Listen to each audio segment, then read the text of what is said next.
So at this point, it has become pretty clear why the Trump regime wants Ghislaine Maxwell to testify before Congress, and that is to lie. They want her to say that Trump had nothing to do with anything that they were doing, which we know is false. And do you want to know how we know for sure it's false? Because they won't release the list of people who were involved in the scheme and who were using the services of Jeffrey Epstein and his children that he was collecting and using for sex trafficking purposes. We have their testimony. Okay, I don't care what Ghislaine Maxwell, I keep hearing her name pronounced different ways. I don't care what she has to say, because at this point, will she lie? Come on, that's what she was doing. She's a con artist, much like Trump. And who has the most to lose from releasing that list? That would be Trump, Bondi, and Todd Blanche, who were all involved in at least the cover-up of what they were doing in Florida. Pam Bondi was Attorney General. Blanche was one of Trump's attorneys.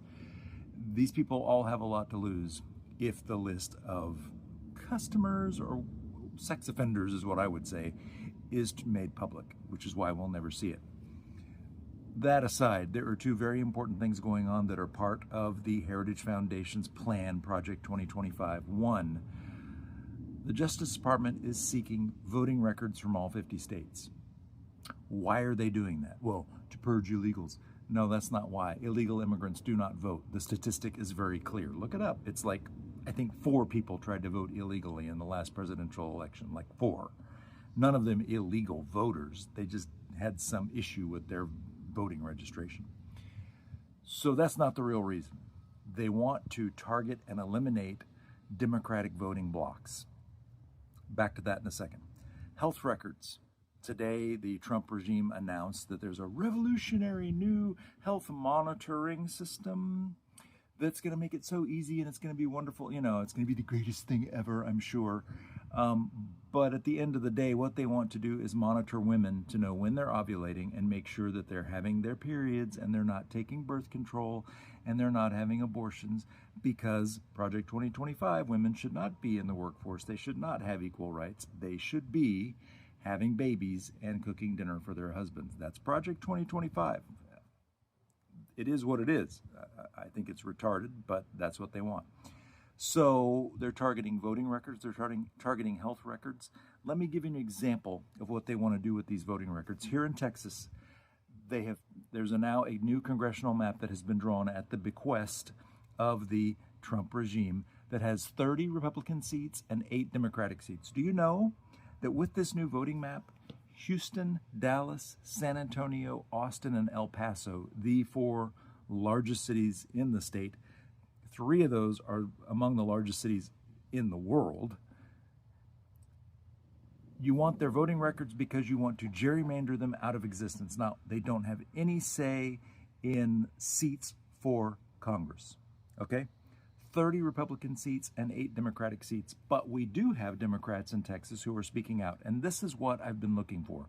I want to identify the heroes who are going to stand up to this and say no. And number one, Isaiah Martin from his district is in Houston. Harris County is the second largest county in the entire country. It has more than 6 million people. It has more people than the bottom 6 states combined. If you combine the lowest population states in this country, it doesn't come to as many people as live in Harris County in Houston, Texas. So he's speaking out against this. He's been going and he's posting videos. I suggest you look him up on TikTok, on Facebook, on whatever you follow. He is posting videos of his attempt to get Republicans to live up to and admit to what they're doing. And then the other one is James Tallarico. Now, I love this guy because he's raised Presbyterian, just like me, but he is using his faith as a means to be a leader because that's what he feels called to do, and that's fantastic. And he went on the Joe Rogan Experience, which was brave, but hey, I think we need to be speaking to everyone.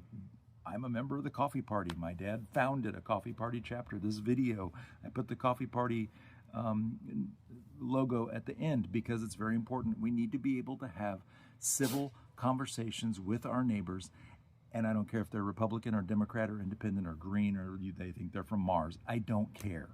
You need to be able to come to some conversations that matter about things that matter and leave the things that don't matter off to the side. I don't care about your sexual orientation, but we all need affordable health care. There's an example.